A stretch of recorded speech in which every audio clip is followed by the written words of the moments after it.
सुप्रभात प्यारे बच्चों, कैसे हैं आप सभी। आइए शुरू करें हमारी ये कक्षा और आज हम करेंगे पार्ट 4 का भाग 2। ठीक है, तो भाग 2 में हम पढ़ने वाले हैं वचन। हमने पहले में सीखा था लिंग के बारे में, है ना। तो देखिए वचन क्या होता है बच्चों। कॉलम क देखिए और कॉलम ख देखिए। कॉलम क में है चूहा और लड़का, ठीक है। कॉलम ख में देखिए ये है चूहे और ये है लड़के, ठीक है। तो बच्चों यहाँ पर कॉलम क में दिखाए गए प्राणी एक हैं और ख में अनेक हैं, है ना, यानी कि एक से ज्यादा है। तो एक अनेक का ज्ञान हमें चित्रों से तो हो ही रहा है, साथ ही एक अनेक का ज्ञान हमें उनके निचले के शब्द भी करा रहे हैं ना। तो अतः एक अनेक का ज्ञान कराने वाले शब्दों को वचन कहते हैं, समझ गए। अच्छा देखिए इसकी परिभाषा क्या है। जिस शब्द से एक अनेक का ज्ञान होता है उसे वचन कहते हैं, है ना। बच्चों वचन के भेद देखिए। वचन दो प्रकार के होते हैं। तो पहला होता है एक वचन और दूसरा होता है बहुवचन, ठीक है। अच्छा एक वचन क्या होता है। एक वचन है शब्द के जिस रूप से उसके एक होने का पता चले बच्चों, वह एक वचन कहलाता है। जैसे कि तारा, कलम, स्त्री, चाबी, पेंसिल, बकरी, कीड़ा, पत्ता, पंखा आदि। ये सारे बच्चों हमें एक ही संख्या का बोध कराते हैं। अब बहुवचन क्या होता है। तो शब्द के जिस रूप से उसके दो या दो से अधिक होने का पता चले बच्चों, से बहुवचन कहते हैं। जैसे कि तारे, कलमें, स्त्रियां, चाबियां, पेंसिलें, बकरियां, कीड़े, पत्ते, पंखे आदि, ठीक है।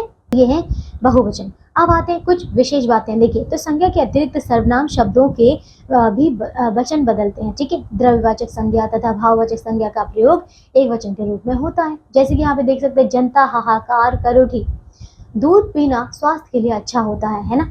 फिर बच्चों आदर देने के लिए बहुवचन का प्रयोग किया जाता है। जैसे कि आप बैठ जाइए, मामा जी आए हैं, ठीक है बच्चों। तो हमने आया नहीं बोला, हमने बोला आए हैं सम्मान देने के लिए, ठीक है। फिर कुछ शब्द सदा बहुवचन के रूप में प्रयोग किए जाते हैं। जैसे कि आंसू, दर्शन, हस्ताक्षर, ठीक है।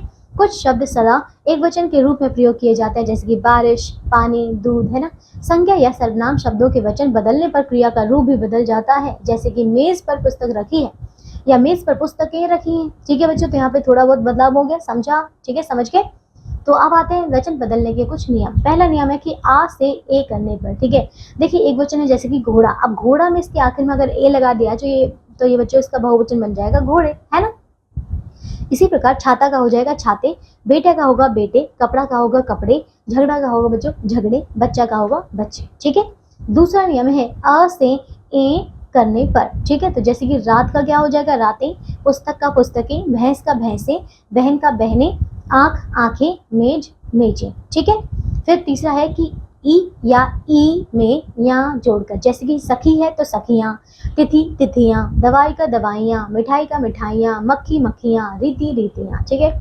चौथा है आ में ए लगाकर। जैसे कि बच्चों यहाँ पे एक वचन है महिला तो महिलाएं, सभा है तो सभाएं, माला है तो मालाएं, माता है माताएं, ठीक है बच्चों। अब पांचवा नियम है उ या आओ में ए लगाकर। जैसे कि बच्चों एक वचन है गौ, तो ये हो जाएगा गौएं, ठीक है। फिर वस्तु है तो वस्तुएं, बहु है तो बहुएं, ऋतु है तो ऋतुएं, ठीक है। छठा नियम है या से या करने पर। जैसे कि पुड़िया है तो पुड़िया हो जाएगा, चूहिया है तो चूहिया हो जाएगा, ठीक है। समझ गए बच्चों सारे नियमों का, ओके। अब कुछ शब्दों के बहुवचन वर्ग जन गण लगाकर बनाए जाते हैं। जैसे कि एक वचन है युवा, तो अगर हम वर्ग जोड़ देंगे तो ये बनेगा युवा वर्ग बहुवचन, ठीक है। कवि है तो कवि वर्ग या फिर कविजन भी होगा। छात्र का हो जाएगा छात्रगण, तुम से हो जाएगा तुम लोग, नेता है तो नेतागण, दर्शक है तो दर्शकगण, ठीक है बच्चों। तो ऐसे भी बनाए जाते हैं। कुछ शब्द ऐसे होते हैं बच्चों जिनका रूप नहीं बदलता, जैसे कि पेड़, साधु, फूल आदि, है ना। परंतु इनके साथ ने, पर, में, से आदि लग जाए तो इनका रूप बदल जाता है। जैसे कि यहाँ पे देखिए साधु तपस्या कर रहा है ना, साधु तपस्या कर रहे हैं, है ना। तो दोनों वाक्यों में साधु शब्द समान है, लेकिन यहाँ पे रहा है और रहे हैं ये अंतर आ गया, ठीक है। साधु ने तपस्या की, यानी कि इन वाक्यों में बच्चों ने लगने पर साधु शब्द का रूप बदल गया है, ओके। तो बस ये था हमारा इसका भाग। अब आगे आइए दोहराते हैं। वचन संज्ञा या सर्वनाम की संख्या बताता है। वचन दो प्रकार के होते हैं, एक वचन तथा बहुवचन।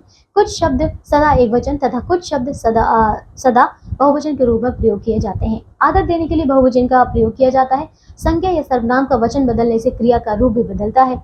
भाववाचक तथा द्रव्यवाचक संज्ञाओं का प्रयोग एक वचन के रूप में किया जाता है, ओके बच्चों। तो बस ये था हमारा भाग, इसमें हमने वचन को अच्छे से पढ़ लिया है। अब आगे दिया आपको अभ्यास के प्रश्नों को पूरा कीजिए, ठीक है। हम मिलते हैं अगली कक्षा में एक नए भाग के साथ बच्चों। तो अपना ध्यान रखिए और पढ़ते रहिए, बाय।